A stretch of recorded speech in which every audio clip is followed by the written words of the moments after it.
Yan. Dahil nag-uli ba og kanang gitawag na tuog pitaka, Ang no? lost and found. Lost and found ba na ay pitaka nga adunay sulod nga kwarta nakit-an gihatod sa duha ka bata. Dayon ipa-claim lang. Now attorney, ingon ani ba ang akong pangutana attorney, in the event nga ingon ani na ay mo turn over na ay dakong kantidad pananglitan ang sulod atong wallet naabay share ang katong nag-uli atong pitaka ilabi na naisulod ibutan natong naisulod atong 1 million nga wallet pananglitan lang. Ang ang Kodigo Sibil Ma'am Jo nagsulti nga dili mo apply ang finders keepers. O sabot attorney. Pasabutan na dili mo apply na kung imuhang nakit-an mamaimo na no. Mo na ibot pasabot sa finders keepers.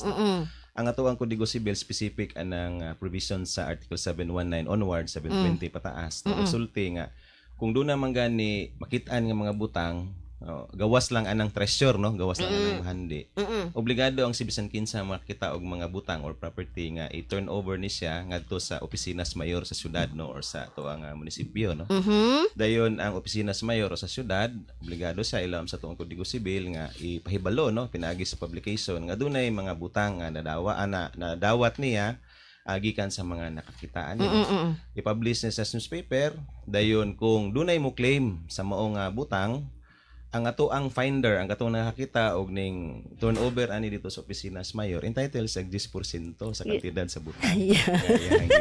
Ito na gihatag 1 million. Manano paetan og manana kay na may 10% atong Kodigo Sibil nga giingon.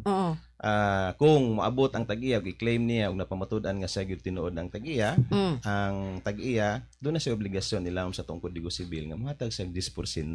Delay 10% sa 1 million. 100,000. Isip pahalipay sa nakakita og ni turnover ani dito sa opisines mayor no. Now kung human sa publication walay ning claim, pag human sa 8 ka adlaw pagtapos sa publication, ang finder ay pa i-declare nga mamahimong iyahan na. Ayahan nakita og turnover sa opisines mayor. Nya attorney be, kung 20 ra ihatag sa out of 1 million nga nakita. Ako ang kwanda no mamahimo na siyang enforceable tungod kay ang balaod naman mismo may nagsulti no na ay entitlement nga 10% sa kinsa nga makita niini no.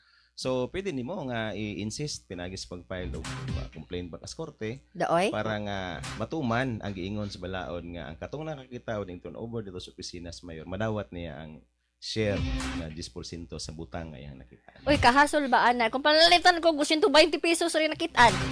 Paano na? Ang atong Kodigo Sibil mo gud Ma'am Jo gihimo mo gud ni gipasar mo gud ni atong 1950s no. So ang presumption kung naay mga 100 pesos kaniadto murag perti lagi nang dako agid nga butang. Pero just the same no regardless sa amount entitled to 10% ang bisan kinsa makakita. Pero provided mo agi sa procedure iyang i-turn over to opisines mayor, ang opisines mayor mahimo sa gikinahanglan nga publication dunay mo claim. Then pag human nga dunay mo claim ay pa dayon mahatag sa 10%. Kung wala mo claim 8 days after sa publication, termination sa publication, mamahimong iyahan na ang butang nga iyang nakita no turnover. Nya ako makita 1 million dili na ko i-turn over. Turnover oy kaya naman. Dili. Ang gusto mo pala ni pag himo niya sa Article 719, 720, 721 onwards, pag-encourage manggo ni siya sa honesty sa tuwang mga katawhan. Ang honesty dapat doon na siya bugti, doon na pahalipay, doon na reward. O ang balaod na mismo nagsulti nga ang pag-encourage sa honesty, mao ang paghatag og incentive sa mga kita para iyang i-turn over ngadto sa otoridad, particularly sa Office of the Mayor, ang butang nga iyang nakita. Nya, di wala may nakabalo nga nakakita ko. Cargo di konsensya na, no? Hando di mo Ay magtuon nako ha. Nara discretion ra gyud na ninyo. Joke ra tud ako. Di ba sing namoy nakitaan diha nga dako kay kantidad i-turn over ninyo na no sa mayor or mayor or sa police station. Ato ang police station or ang ato ang RMND XPR. Oh yes. Kani nga mga opisina nga makadawat ani mo ay mo turn over to sa Office of the Mayor with a proper report kung kinsa ang actual nga naka-recover, nakakita para nga ma-enjoy sa nakakita ug ma-rewardan no, mahatagag pahalipay ang iyang pagkamatinud-anon or sa ang iyang honesty. Batas ng Bayan.